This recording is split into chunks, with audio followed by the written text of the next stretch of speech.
Shalom, saudaraku yang terkasih di mana saja berada. Lewat video ini saya akan banyak menceritakan masa-masa kecil saya hingga pada akhirnya sekarang ini saya pilih Kristus menjadi Tuhan dan Juru Selamat saya. Saya percaya Tuhan memilih saya bukan hanya baru ini dan bukan hanya sesaat, tetapi Tuhan memilih saya dari mulai saya belum dilahirkan, bahkan saya belum ada di dalam rahim ibu saya. Saya percaya itu Tuhan sudah memilih saya. Kisah saya waktu kecil, saya dilahirkan dari sepasang suami istri. Saya anak ketujuh dari 7 bersaudara. Orang tua saya bersuku Aceh. Beliau luar biasa didikan agamanya terhadap kami. Lewat mereka lah saya lahir. Saya anak yang paling kecil, saya punya kakak 4 orang perempuan. Dan laki-laki kami punya 3 orang. Di antara kami perempuan, hanya saya yang diberi nama beda dengan kakak-kakak saya. Semua kakak saya yang perempuan memakai nama Cut, tetapi saya malah diberi nama tidak memakai Cut. Nama saya dulu waktu kecil Rabia Al-Adawiyah. Kita tahu bersama-sama siapa itu sosok Rabia Al-Adawiyah itu. Itulah nama saya dulu waktu kecil. Tetapi umur beberapa tahun saya sakit, sesak nafas. Orang tua saya sudah bawa saya kemana-mana berobat. Bahkan akhirnya mereka mendatangi seorang dukun, bisa dikatakan dukun. Saya dibawa ke dukun itu, seorang nenek-nenek. Nah, dukun itu berkata kepada orang tua saya seperti ini. Anakmu ini tidak cocok dengan nama Rabia Al-Adawiyah. Ganti aja namanya nggak pas sama dirinya. Padahal itu nama diberi orang tua saya, mereka buat nama itu. Persiapan mereka sebelum saya lahir sudah mereka persiapkan nama itu. Kenapa? Di antara kakak-kakak saya, orang tua saya itu rindu anaknya menjadi seorang ustazah. Tetapi nama itu tidak sesuai dengan saya. Tuhan tahu nama itu tidak sesuai dengan saya.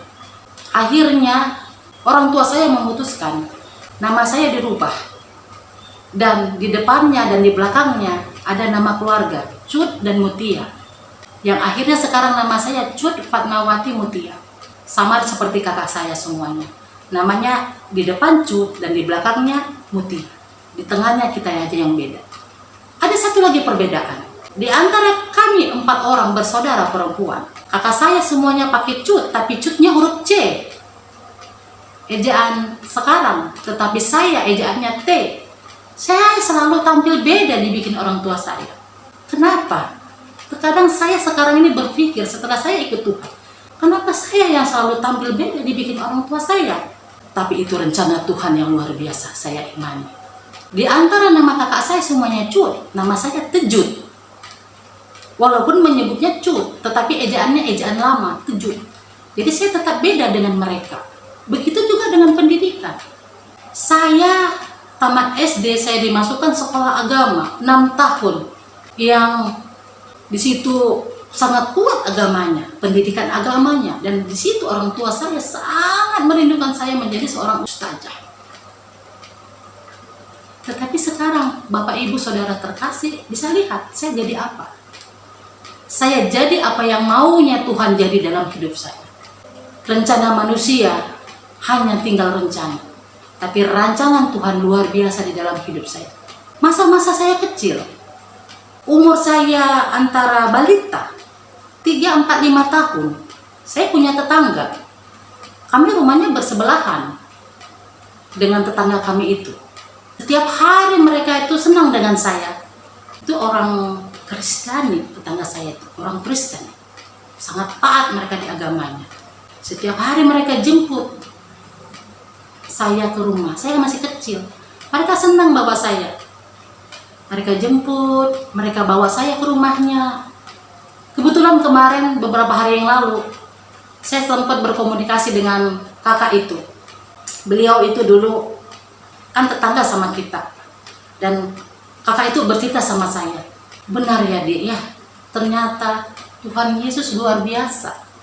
Dari kecil saya selalu dijemputnya. Mereka mandikan saya di rumah mereka, Dan saya sering katanya nyanyi-nyanyi lagu sekolah minggu. Ternyata bukan hanya baru ini saya diperkenalkan akan Tuhan itu. Lewat orang, saya sudah mulai kenal Tuhan. Jadi tidak ada yang spontan. Dan saya percaya di saat Tuhan sudah pilih, tidak ada satupun manusia yang bisa menggagalkan rencana Tuhan.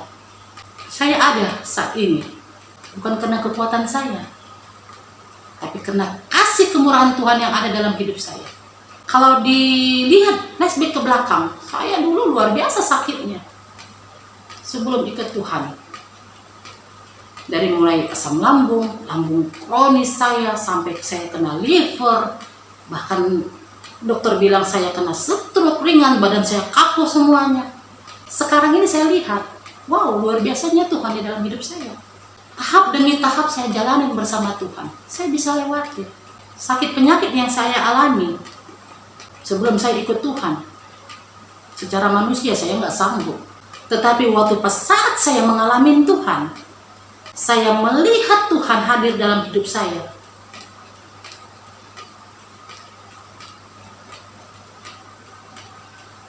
Saya mau ikut Tuhan.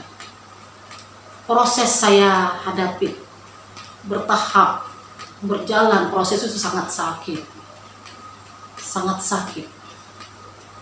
Setelah saya ikut Tuhan, saya merasakan proses yang saya alami itu belum seberapa dari pengorbanan Tuhan buat diri saya, buat kita semua. Tuhan rela mati di kayu salib. Buat apa? Menebus dosa-dosa kita, pelanggaran kita. Sangat baiknya Tuhan itu. Saya katakan, Tuhan Yesus itu ajaib. Saya tidak akan menggantikan apapun Tuhan di dalam hati saya. Saya mau belajar taat. Berat, sangat berat pikul salib itu. Saya rasakan. Setelah saya mengalami Tuhan lewat sakit penyakit dan saya bertemu dengan Tuhan 2013 yang lalu. Saya ketemu Tuhan. Dalam tidur saya lihat ada sosok berjubah dan ada orang yang sakit di depan kami. Tuhan tidak ngomong dan saya tentu tidak tahu itu Tuhan. Tuhan pimpin tangan saya untuk menyembuhkan orang yang sakit itu dalam nama Yesus. Dalam nama Yesus. Saat dia sebut dalam nama Yesus, saya tahu. Dan saya sering dengar, Yesus itu Tuhan mereka, orang Kristen. Saya bilang dulu orang kafir yang, saya sangat, kalau melihat orang-orang Kristen saya masa-masa itu, saya sangat jijik rasanya. Saya bilang orang Kristen kotor, jorok-jorok saya bilang.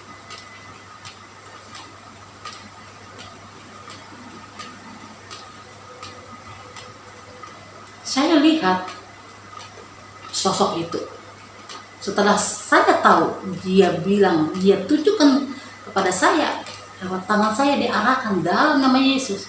Saya langsung sujud di bawah kakinya. Saya bilang, Engkaukah Tuhan itu? Saya menangis bersama Tuhan. Langsung tangan itu taruh di kepala saya.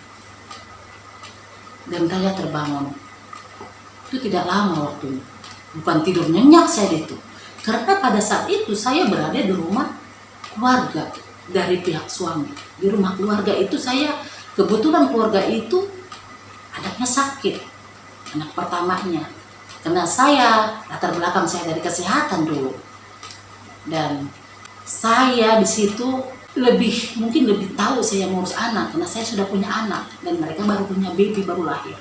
Anaknya nangis, malam saya pangku. Nah di saat saya pangku anaknya itu, disitulah saya. Perjumpaan pertama saya dengan Tuhan. Saya menangis di bawah kaki Tuhan. Tuhan taruh tangannya di kepala saya. Itu masa-masa saya sakit sebenarnya. Dan kondisi tubuh saya itu belum sehat. Langsung saya putuskan. Saya mau belajar taat dan saya mau terima Tuhan. Mulai kesembuhan itu terjadi dalam diri saya. mulai. Tetapi tantangan begitu banyak yang saya rasakan. Awalnya saya masih takut membilangkan saya ini orang Kristen. Saya takut. Bahkan sampai saya takut sebut kalau saya ini orang Aceh. Orang Aceh mana ada yang masuk Kristen. Apalagi orang tua saya masih ada. Bagaimana perasaan dia, kakak-kakak saya, abang saya seorang kafir. Saya takut dan mereka ancam-ancam saya. Luar biasa saya rasakan. Saya ditelepon sama keluarga saya, dimaki-maki. Padahal kondisi saya itu belum benar-benar sehat. Saya dimaki, dicaci, dihina. Kalau sudah keluarga menghubungin saya drop. Secara manusia, saya masih sangat manusiawi. Saya drop, saya sakit. Kami sampai tidak punya apa-apa, nol kami untuk biaya berobat saya. Sampai jual sana, jual sini. Bertahun-tahun saya sakit.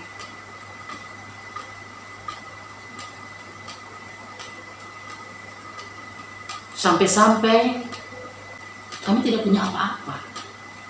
Bahkan untuk berobat aja kami sampai tidak bisa bayar. Saya rasakan saat itu. Untuk berobat aja kami harus berobat lewat kartu KTP yang ada di daerah kabupaten kami. Yang kata orang gratis pakai kartu KTP. Kami daftar, saking sulitnya hidup kami. Suami saya tidak bekerja, mengurus saya sakit.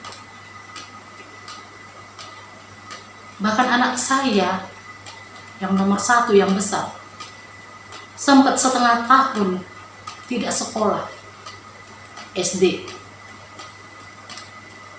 Karena gantian setelah bapaknya ngurus saya sakit. Bapaknya kan tidak mungkin berbulan-bulan tidak kerja. Kamu mau makan apa? Akhirnya kita putuskan bapaknya berangkat kerja. Anak saya yang besar masih SD kelas 4. Dia urus saya sakit. Bayangin, secara manusia saya sangat luar biasa saya rasa. Anak saya yang nomor 1 ngurus saya sakit. Dia nyuci baju, dia kadang goreng telur, bahkan masak bubur saya. Ikut Tuhan bukan langsung aman-aman saja. Proses Tuhan banyak yang harus dibersihkan dari dalam diri saya. Tuhan datang bukan untuk orang yang sehat, tetapi Tuhan datang untuk orang yang sakit. Saya orang sakit, saya orang berdosa, saya orang yang tidak bersih. Dosa saya banyak, dosa-dosa masa lalu saya. Lewat sakit penyakit yang saya alami, saya tahu Tuhan ingin membersihkan saya dari dosa-dosa yang telah saya lakukan selama ini. Dan saya rasakan. Tapi saya rasakan setelah ikut Tuhan,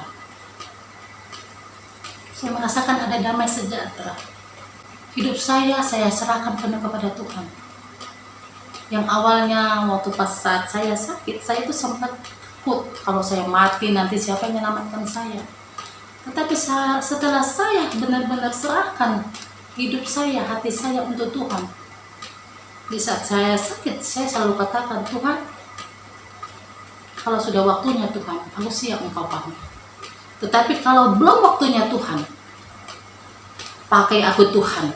Banyak jiwa-jiwa yang ingin kita selamatkan. Saya rindu. Bukan hanya saya yang diselamatkan, tetapi saya rindu keluarga besar saya diselamatkan. Karena saya tahu keyakinan mereka, keyakinan dari lahir, keyakinan turun-temurun, bukan keyakinan yang mereka ketahui sebenarnya. Rencana Tuhan luar biasa dalam hidup saya. Makanya hari ini saya ada di sini.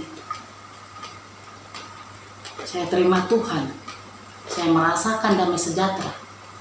Saya tahu keselamatan hanya dalam Tuhan Yesus. Tidak ada lagi keselamatan lain selain di luar Tuhan. Hanya Tuhan keselamatan satu-satunya. Bagaimana saya mau meninggalkan Tuhan begitu kasihnya dalam hidup saya? Hari demi hari saya lewati. Setelah saya ikut Tuhan, Tuhan luar biasa kasihnya. Dan apa saja yang saya minta di dalam doa saya, Tuhan kasih. Saya seperti baby anak kesayangan Tuhan. Saya rasakan, saya seperti anak kesayangan Tuhan masa-masa yang pertama saya kenal Tuhan. Apa saja yang saya minta kepada Tuhan, Tuhan beri. Awalnya dulu, saya tidak punya sepeda motor. Ada sepeda motor suami, Ninja. Saya kisahkan ini, saya ceritakan ini kepada Bapak Ibu Saudara terkasih. Motor Ninja saya bisa bawa ke gereja, saya pakai motor Ninja trail, motor Ninja laki-laki. Saya bawa anak ke gereja berdua. Satu masih kecil, yang satu SD. Saya bawa pakai motor. Karena suami saya kan di luar kota terus. Kerjanya di luar kota. Kami bertahun-tahun kalau seperti ini. Paling dia pulang sebulan sekali atau 2 minggu sekali. Nah, ke gereja saya pakai motor laki-laki. Secara manusia, secara wanita saya rasakan, saya malu pakai motor kayak apa ya, kayak ground gitu, kayak aduh, enggak pantas saya rasakan seorang ibu maunya bawa anak itu ke gereja. Kayak orang pakai dress manis, saya pakai celana. Soalnya kalau pakai rok saya nggak bisa dong, soalnya kan motor laki-laki. Belum lagi hidupan itu susah banget. Terkadang saya malu. Pas mau pulangnya, motornya nggak bisa hidup. Saya harus sorong jauh-jauh dari gereja karena suaranya itu kan kuat. Saya sorong jauh-jauh dari gereja, langsung saya engkol. Kadang malu, kayak preman saya kan. Benar, saya rasakan itu. Sebulan, 2 bulan. Saya bilang sama Tuhan gini, Tuhan, aku minta sepeda motor ya Tuhan. Aku mau ibadah, bawa anak-anakku. Anakku juga anak pilihan Tuhan. Karena anak saya, anak yang saya bawa, anak pilihan Tuhan juga.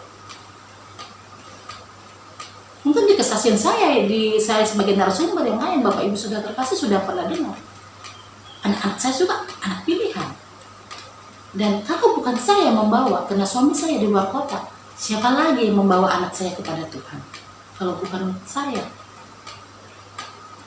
Jadi saya minta sama Tuhan, Tuhan saya mintalah sepeda motor Tuhan yang lebih lembut lah suaranya, saya bilang.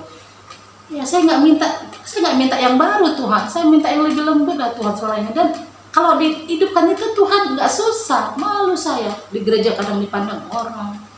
Ya saya nggak tahu lah pandangan mereka kasihan kah atau menyedihkan kah atau apa, nggak tahu lah saya pandangan mereka. Yang pastinya saya merasa malu. Apa yang saya minta Tuhan beri. Tuhan kasih. Puji Tuhan. Saya bisa pakai motor perempuan, bawa anak saya ke gereja. Dan saya selalu orangnya itu, karena saya di rumah, saya rindu terus mencari Tuhan. Saya katakan, saya pilih Tuhan menjadi juru selamat saya. Saya tidak mau seperti Kristen KTP, saya tidak mau. Di agama saya yang sekarang ini, di keyakinan saya yang sekarang ini, saya mau benar-benar cari itu Tuhan. Saya tidak mau hanya sekedar aja. Dan saya tidak mau, apalagi dikatakan orang, ikut Tuhan karena suami. No, saya bukan seperti itu. Karena awalnya saya ikut Tuhan, saya mau tarik suami, ikut ke agama saya. Tetapi di saat saya cari kesalahan di Alkitab tidak temukan, bahkan saya menemukan kebenaran, saya terima Tuhan. Jadi bukan dikarenakan pasangan. Banyak sih di komentar-komentar yang lain mengatakan, karena pasangan, karena perut. Tidak. Tapi saya ikut Tuhan karena saya tahu di situ ada kebenaran. Saya ikut Tuhan, saya tahu di situ ada keselamatan dan jaminan, dan Tuhan katakan itu di Alkitab. Firman-Nya mengatakan, bukan kata hamba Tuhan, tapi kata firman yang saya temukan. Jadi saya ikut Tuhan seperti itu. Apa saja yang saya minta Tuhan beri. Lalu saya berminta sama Tuhan, Tuhan saya lelah Tuhan nyewa rumah, kontrak rumah. Saya pengen rumah Tuhan. Tuhan kasih. Apa saja yang saya minta, Tuhan selalu kasih. Saya rasakan itu luar biasa kasihnya Tuhan. Itu awal-awal saya kenal Tuhan. Setelah saya punya sepeda motor yang bagus, saya selalu rindu mencari Tuhan. Kemana ada kumpulan ibadah wanita, saya datang. Bahkan ada doa-doa, saya datang. Pernah suatu kisah, saya ceritakan ini. Pas ibadah wanita, saya kan pengen beribadah, saya pengen lebih banyak kenal Tuhan. Saya ingin punya kumpulan itu, komunitas yang bisa menguatkan iman saya. Karena suami saya kan di luar kota. Saya selalu mencari Tuhan itu sendiri. Lewat saya baca Alkitab, lihat saya ikut kumpul-kumpulan. Makanya jangan pernah ditinggalkan perkumpulan itu. Pertemuan-pertemuan yang kata Tuhan itu benar. Jangan pernah kita lewatkan. 1-2 orang berkumpul, di situ ada Tuhan. Saya rasakan. Pada suatu ketika, waktu pas saat saya mau pergi ibadah wanita, saya tidak tahu di mana rumahnya. Karena saya masih baru di kota itu. Saya berdua pergi sama anak saya yang kecil. Saya keliling di kota itu mencari. Katanya alamatnya di sini. Saya tidak temukan. Dan saya telepon ibu-ibu di kaum wanita itu. Mereka tidak angkat. Karena waktu sudah mulai, jadi handphone mereka di silent. Akhirnya saya menangis. Di perjalanan itu saya menangis. Tuhan, susah benar cari Tuhan ini. Saya pulang kembali. Tetapi tidak mematahkan semangat saya mencari Tuhan. Saya selalu belajar, saya datangin perkumpulan. Dan saya rasakan lewat pertemuan-pertemuan saya dengan orang-orang percaya, dengan pujian penyembahan yang selalu ada di telinga saya dengar lewat perkumpulan saya ini, iman saya bertumbuh. Iman datang dari pendengaran. Nah, selain kita baca Alkitab, kita rajin beribadah, iman itu bertumbuh, hidup. Dan saya tidak mau mematikan Roh Kudus yang ada dalam hati saya. Karena saya merasakan saya sudah sangat hidup dan saya sangat mencintai Tuhan. Itu yang saya rasakan. Setelah Tuhan kasih saya sepeda motor, saya minta lagi Tuhan kasih saya rumah. Tetapi di dalam perjalanan saya memikul salib, saya harus benar-benar memikul. Saya dihina, dicaci. Bahkan pernah saya saksikan dulu, saya dilempari mercon oleh seorang haji rumah saya. Waduh, secara manusia saya sedih. Saya menangis di situ. Saya pernah baca komentar orang di channel lain waktu pas saat saya jadi narasumber. Masa seorang haji mau lempar rumah? Haji itu kan taunya sholat, taunya ini, taunya itu. Tapi saya alami. Beliau tahu saya orang dari Muslim. Saya alami. Bahkan kita panggil aparat. Ada polisi di situ, beberapa orang. Karena kebetulan suku sama suami saya. Kita panggil. Dan kejadian malam itu, waduh, luar biasa saya. Bapak-bapak loh datangin rumah saya. Ingin, mana suamimu katanya.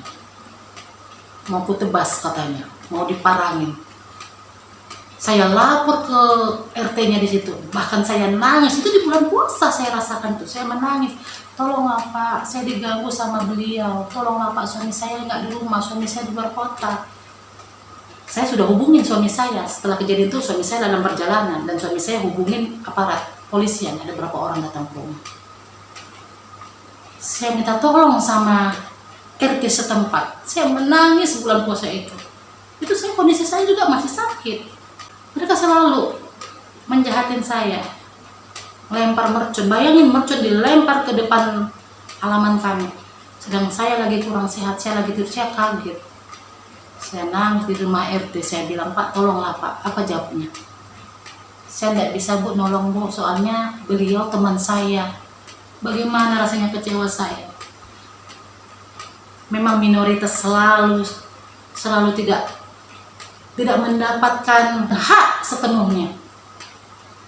Saya rasakan setelah suami saya kembali malam itu, dan aparat juga sudah ada.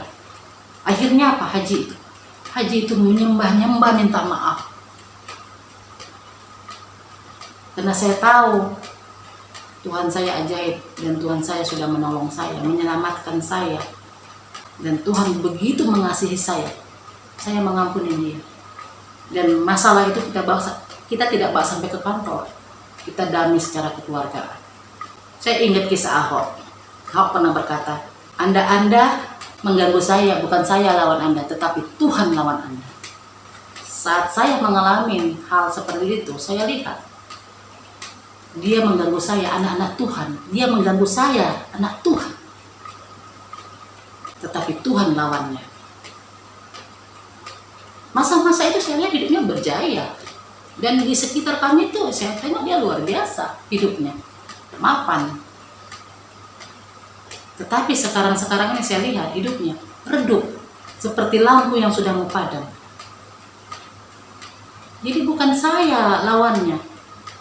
Dia mengganggu anak Tuhan, tetapi Tuhan yang akan menjadi lawan dia. Karena saya tahu Tuhan saya bukan untuk saya bela, tetapi Tuhan yang membela hidup saya. Inilah Bapak Ibu saudara terkasih di dalam Tuhan. Kesaksian hidup saya. Kalau kita ceritakan kebaikan Tuhan, rasanya saya bisa tahan nggak tidur semalam suntuk menceritakan kebaikan Tuhan. Jangankan semalam suntuk, kita menceritakan kebaikan Tuhan. Berhari-hari kita merasakan kalau sudah ada yang memancing saya rasakan gitu, ada yang memancing saya, menanya tentang kesaksian hidup saya menceritakannya itu terkadang, aduh rasanya belum puas. Saya ingin menceritakan kebaikan Tuhan di dalam hidup saya, pertolongan Tuhan di dalam hidup saya. Jadi Bapak Ibu yang terkasih, mari kita taat dan setia kepada Tuhan. Kita semua umat pilihan Tuhan. Seperti saya dan begitu Anda, kita umat pilihan Tuhan. Di saat Tuhan datang, kita tidak tertinggal. Kita ada bersama Tuhan. Jangan pernah jemu-jemu mengikut Tuhan. Tidak ada kompromi untuk Tuhan. Jangan jual imanmu untuk apapun.